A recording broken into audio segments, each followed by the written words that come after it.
capacité politique innovatrice des citoyens, parce que tout ce qu'on a fait souvent aussi n'a pas été au cœur du problème. Et les dominants ont réussi à reprendre l'hégémonie de la définition du champ du possible. Ce sont les dominants qui aujourd'hui disent ce qui est possible, qui est réaliste ou pas. Et ils sont relégués au champ de l'impossible. Toutes les choses qui, au contraire, seraient absolument nécessaires, indispensables et correctes et bonnes pour modifier la situation et pour créer un Québec sans pauvreté, c'est-à-dire un Québec sans mécanisme qui engendre l'enrichissement inégal et donc l'appauvrissement du plus grand nombre. Parce que ce sont des choses concrètes, on les voit. Par exemple, la première chose que je vous proposerai au collectif ici, mettre hors la loi McGill University, qui demande de porter à $20 000 l'entrée, parce que c'est une source d'appauvrissement. Et il y a tellement de choses qui peuvent être faites au niveau de chaque pays. Et alors, tout cela, il faut commencer maintenant et avoir des actions. Et alors on peut, par exemple, faire aussi une chose très importante, collecter toutes les informations sur les actes jurisprudentiels que dans tel tribunal, par exemple, a mis hors loi une mesure administrative qui était jugée contre les droits garantis par les constitutions. Et faire des luttes contre les mesures administratives qui dévitalisent la potentialité concrète de respecter les droits humains, droits sociaux, c'est une forme de précarisation, d'exclusion et donc d'appauvrissement. Et alors on peut agir à ce niveau, voir quel tribunal, et alors faire connaître la jurisprudence de tel tribunal pour pouvoir révoquer ailleurs dans d'autres pays. Et au fond, cette troisième proposition sur les pratiques sociales qui créent des droits, et donc les institutions qui définissent des droits, me permet de dire que la lutte contre la pauvreté doit passer par la lutte en faveur, à travers la jurisprudence, de nouveaux droits humains mondiaux pour le droit à la vie. Et c'est ça la lutte contre la pauvreté et la déclaration de l'illégalité de la pauvreté. Et donc, si on va dans cette direction, qui est celui de créer une société justiciable, pas seulement une société juste, probablement on n'arrivera jamais à une société juste, mais une société justiciable signifie que la société, les membres de cette société se sont donné les moyens pour reconnaître qu'il y a des droits qui doivent être défendus et que le rôle de l'État, le rôle de la société, de la collectivité, la responsabilité de nous tous, c'est de rendre justice, c'est-à-dire de se soumettre à la justiciabilité des citoyens. Et une société qui était fondée sur la justiciabilité, c'est une société formidable. Et alors, déclarer illégale la pauvreté, c'est quoi? Eh bien, à partir de certains pays, arriver à se donner l'objectif 2018. 2018, c'est le 70e anniversaire de la Déclaration universelle des droits humains. L'année passée, il y a une résolution de l'Assemblée générale des Nations unies qui a reconnu l'accès à l'eau potable et à l'assainissement un droit humain. C'est un pays qui a commencé, c'est la Bolivie. C'est Evo Morales qui a commencé et qui a réussi petit à petit à trouver 33 pays signataires qui ont proposé que l'Assemblée générale adopte une résolution déclarant que l'accès à l'eau et à l'assainissement est un droit humain. Il a réussi. 142 pays ont approuvé la résolution. Parmi les 33 pays promoteurs de la résolution, aucun pays du Nord. Aucun. Aucun pays européen, aucun pays de l'Amérique du Nord, aucun pays du monde occidental de l'Asie, Australie, Océanie, Nouvelle-Zélande, rien. La résolution a été proposée par des pays et nous, le Nord, on n'a pas voulu signer la proposition. La résolution a été ensuite adoptée. 16 pays européens sur les 27 Unions européennes ont voté contre. Le Canada a voté contre. Vous pouvez être fier en tant que Canadien. Votre gouvernement, par des arguments spécieux, a voté contre. Pourtant, maintenant, le droit humain à l'eau est justiciable. On peut commencer, dans tous les pays, à porter des administrations, des organisations privées devant la justice pour le faire déclarer illégal le fait qu'on ne respecte pas les droits à l'eau. Voilà, 2018, donnons-nous cet objectif de faire déclarer une déclaration, approuver une déclaration, résolution des Nations Unies, 70e anniversaire de la Déclaration universelle des droits de l'homme, que la pauvreté est illégale et que comme ça, elle va devenir justiciable. Et c'est ça, je pense, que c'est l'essentiel. Au fond, ce qui compte, c'est le feu qu'on a en nous, les croyances qu'on a en nous. Je dois terminer. Les croyances qu'on a en nous, parce que c'est la vie, le feu de nos croyances, c'est la vie. Et tout ce qui a été fait jusqu'à présent, au fond, ce n'est que de la vie qui a été accumulée. Et tout ce qui est devant nous, c'est un devenir de la vie que nous allons créer. 2018 sera une petite étape de construction du feu de la vie du monde. Et je crois que si nous sommes parmi ceux qui commencent ça, eh bien, on pourra être content. Et alors, vous pourrez dormir cette nuit. Merci beaucoup.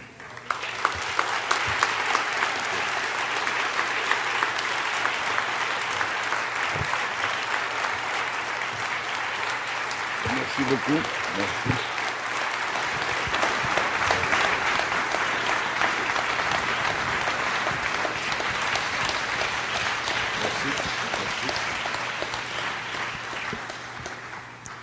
Alors, excusez-moi. Merci beaucoup, M. Petrella, pour cette homélie ou cette litanie. Là, je ne sais pas comment nommer ça. En fait, ce verbe.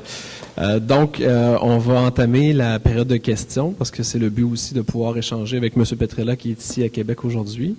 Alors, il y a un micro qui est juste sous la régie en arrière. Donc, si les gens ont des... Oui, on a une bonne demi-heure, effectivement. Oh oui, on est relax. Donc, s'il y a des gens qui ont des questions, je vous inviterai à aller au micro. Ce qu'on va essayer de faire, c'est de prendre 2 ou 3 questions en bloc. Comme ça, M. Petrella répondra par la suite. Et on va se déplacer, semble-t-il. Et je tiens à vous dire que la conférence est filmée. Donc, si vous désirez que votre question ne soit pas dans l'enregistrement, juste le préciser au début de votre intervention. Comme ça, nous pourrons la couper au montage. Mais en même temps, je pense que ça peut permettre quand même de faire circuler les idées. Donc, soyez pas gênés, puis soyez pas gênés non plus si vous vous sentez pas à l'aise. Dernière chose, on va essayer de faire une rotation, en fait une alternance entre hommes et femmes dans la mesure du possible. Donc, parfois, s'il y a 3 ou 4 hommes, ne vous surprenez pas si on fait passer une femme devant vous, parce que ça arrive souvent dans des conférences comme ça que ça se passe ainsi, et on ne veut pas ça. Donc, la parole est à vous. Alors, le micro est juste à l'arrière à la régie, et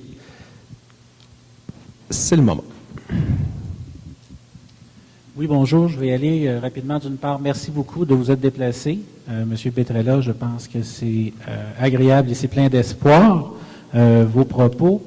Ma question est que vous parlez beaucoup de mécanismes de régulation juridique pour en arriver à éliminer la pauvreté. Est-ce que vous, un modèle comme l'ancien modèle allemand, c'est-à-dire de dialogue entre les classes sociales, créer un nouveau pacte social dans les pays en émergence et au niveau international, donc entre le patronat, les syndicats et l'État, pourrait être un modèle novateur pour justement éradiquer la pauvreté dans un cadre là, de conscience et de solidarité. Merci. Merci beaucoup. Une prochaine question. Il n'y a pas de dame. Allez-y, monsieur.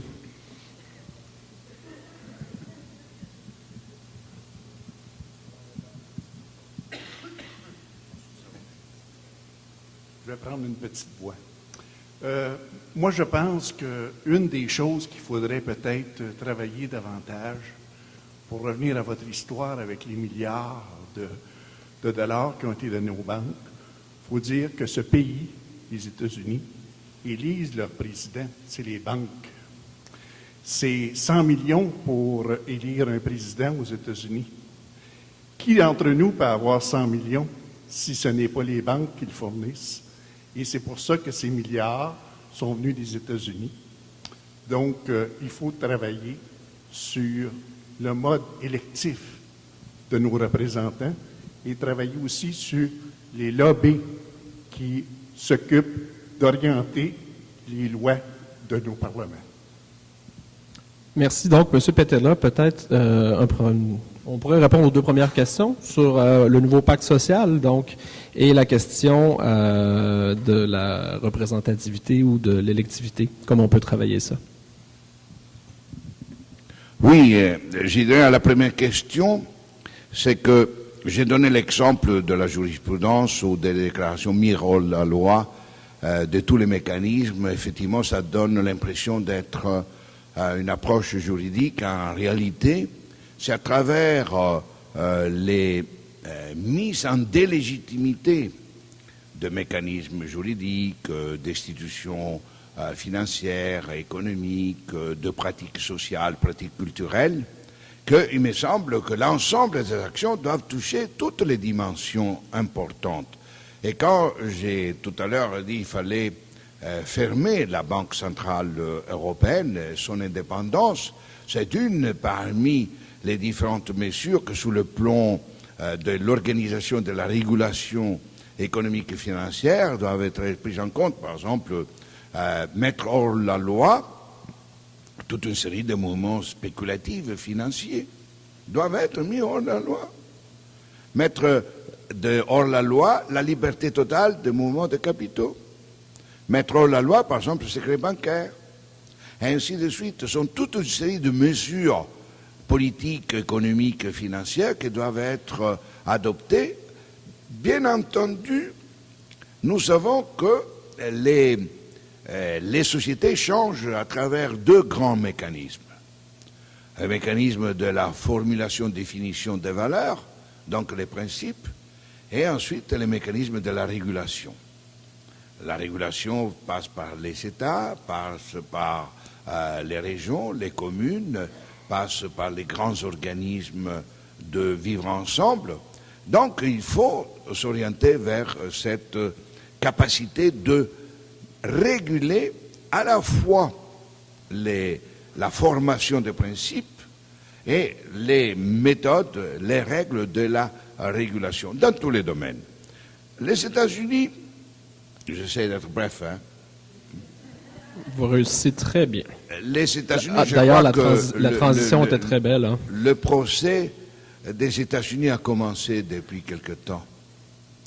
L'histoire arrivera à juger les États-Unis. Les États-Unis et leurs alliés, je parle en premier lieu les Européens, leurs alliés, sont coupables carrément de toute une série de méfaits, y compris le dernier que j'ai cité, le génocide de la population zaïroise, burundienne, et rwandien également. Ça viendra. Je crois que le tribunal des peuples spontané l'a déjà fait. Bien entendu, on ne change pas un empire en 10 ans, on ne change pas un empire en une génération. Et on ne prend pas la conscience de l'empire, c'est-à-dire des méfaits de l'empire. Pour l'instant, on a pris conscience de la puissance de l'empire. Ce tribunal du peuple de l'histoire, il sera là.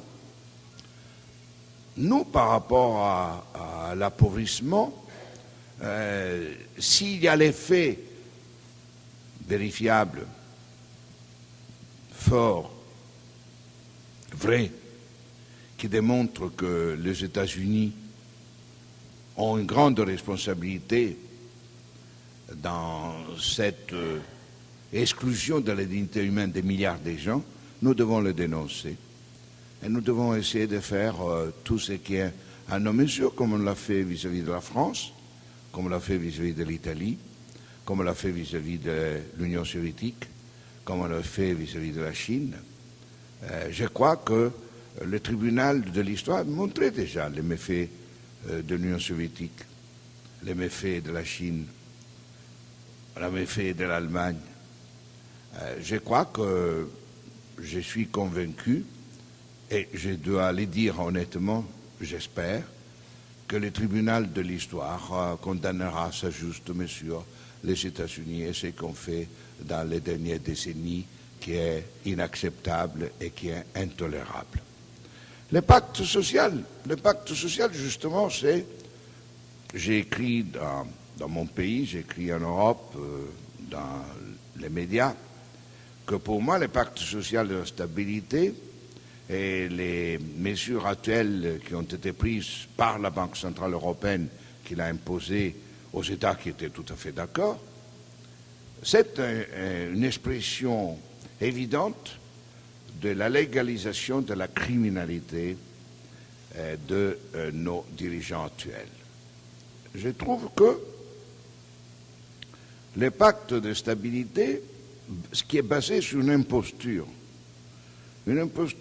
économique, une imposture scientifique, une imposture politique, qui dit, alors qu'ils ne peuvent jamais montrer une évidence, qui dit que la crise de nouveau de 2010 est due au déficit public, eh bien, ce pacte social est effectivement une des premières choses que nous, en Europe, on devra mettre hors de la loi.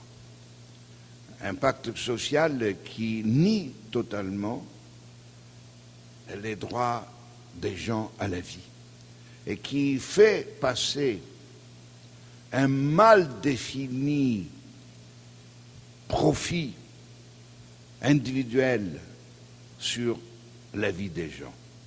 First, profit. Never people. C'est ça, le pacte social actuel. Et il mérite d'être parmi les premières choses à être mis hors la loi et d'être déclaré un facteur criminel de l'appauvrissement du peuple européen. On y va pour d'autres questions. Vous êtes prêts? On va aller avec la salle. Oui, moi j'étais prêt à encore écouter les questions. Oui, c'est ce qu'on va faire. Allons-y. Et je l'espère énormément parce que je ne sais pas si j'ai été capable de le démontrer clairement, mais je crois que nous sommes en phase historique où on doit devenir tous des témoins. C'est inacceptable le monde actuel. On ne peut pas l'accepter. On ne peut pas considérer civil, on ne peut pas se considérer citoyen si on laisse continuer le monde tel qu'il est. C'est inacceptable. Et il y a moyen, ce qui est intéressant, c'est qu'il y a moyen. Bon, il rigole parce qu'il voit que je répare. Mais donc, la parole à nos amis qui sont en train de faire l'accueil. Je crois qu'il y a maintenant des collègues, des femmes qui veulent intervenir. Oui, qu'on devrait faire passer, monsieur, si ça vous dérange pas. Ah non, ça va aller. Il y a une entente, bon, semble-t-il. Allons-y. On va en prendre 3. Vous avez parlé, M. Petrella, de welfare comme façon de lutter contre les écarts entre riches et pauvres.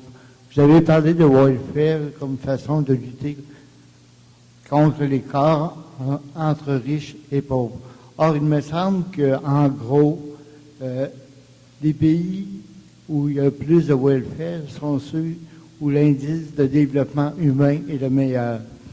Ma question est la suivante.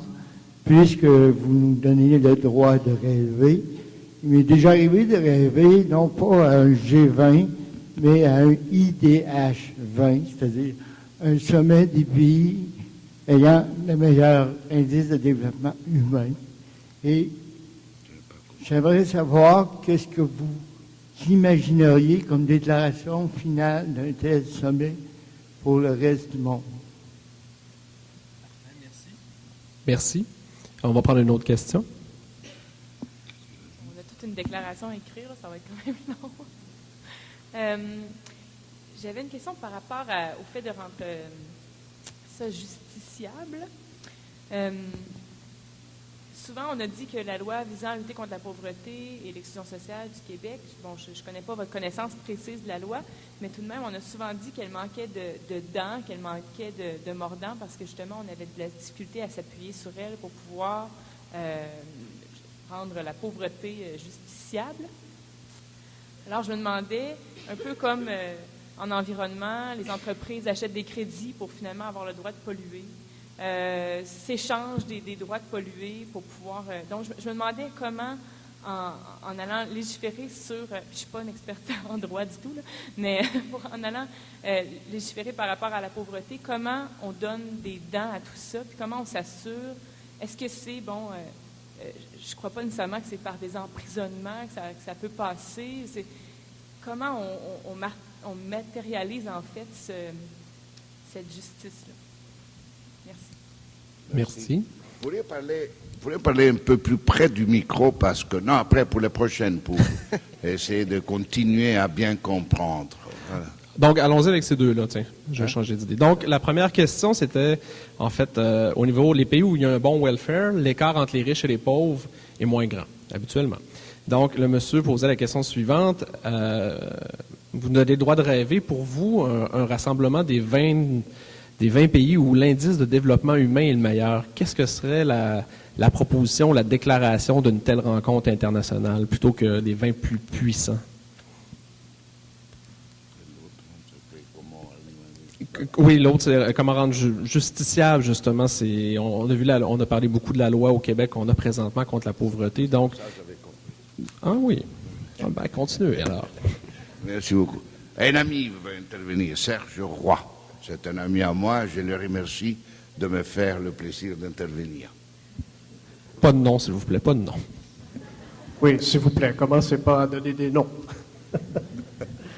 Merci, Ricardo, pour ta conférence qui, sur la pauvreté, c'est la première fois que je t'entends sur la pauvreté. Moi, je suis habitué de t'entendre sur la question de l'eau.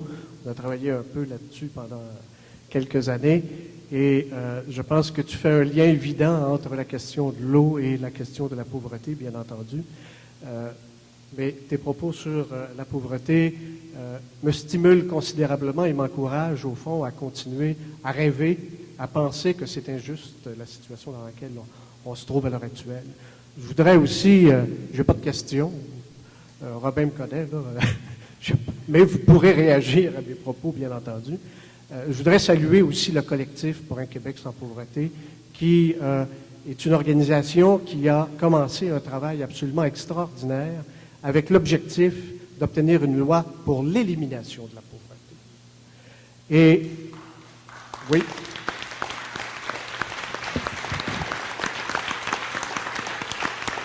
Et je pense que ce travail-là, et moi, je n'étais pas là-dedans, là, écoutez, j'ai simplement observé, j'ai appuyé, bien sûr, comme bien des gens, mais je pense que c'était un travail de précurseur jusqu'à un certain point, en tout cas pour le Québec, d'aller dans cette direction-là et de poser la question comme étant celle de l'élimination, non pas de soulager la pauvreté et de faire la charité, mais d'aller vraiment aux sources des problèmes. Malheureusement, la loi qui a été adoptée au Québec n'est pas une loi pour l'élimination de la pauvreté. Elle est le résultat du rapport de force qui était possible à ce moment-là. Elle est le résultat aussi, bien entendu, des résistances de ceux qui détiennent le pouvoir économique que tu as si bien décrit. Et je veux parler de ça parce que je veux aborder brièvement la question suivante, qui est celle de la concertation, d'un modèle où les partenaires, les différents partenaires dans la société, parviendraient à convenir d'un pacte social qui conduirait hypothétiquement à l'élimination de la pauvreté. Je voudrais juste rappeler un fait historique pour le Québec qui remonte à une quinzaine d'années, qui est celui du sommet socio-économique pour l'avenir socio-économique du Québec, qui a eu lieu à la fin octobre, début novembre 1996. Et ce sommet-là a adopté une chose absolument extraordinaire et merveilleuse pour les néolibéraux de cette terre, l'objectif déficit zéro. Et j'ai participé à ce sommet-là parce qu'à l'époque, j'étais président du syndicat de fonction publique et j'ai assisté à un débat entre le premier ministre de l'époque et les leaders des mouvements sociaux, particulièrement le mouvement des femmes, qui demandaient à cette auguste assistance d'ajouter à l'objectif déficit zéro celui de pauvreté zéro. Eh bien, je dois, malheureusement, on a dû constater que ce genre d'objectif-là, de consensus autour de la question de la pauvreté en 1996, était irrecevable et que seule la création d'emplois par l'enrichissement des plus riches allait réduire la pauvreté, mais que l'élimination de la pauvreté n'était pas quelque chose qu'on pouvait mettre à l'ordre du jour. Alors, je pense que c'est extrêmement important de ramener ça sur la place publique, dans le débat public et dans le débat politique, parce qu'à l'heure actuelle, c'est comme devenu impossible. On apparaît comme des extraterrestres si on met sur la place publique des propositions pour éliminer la pauvreté. On se fait répondre que notre société n'est pas assez riche pour ça. Alors moi, je suis scandalisé et bravo encore une fois, Ricardo.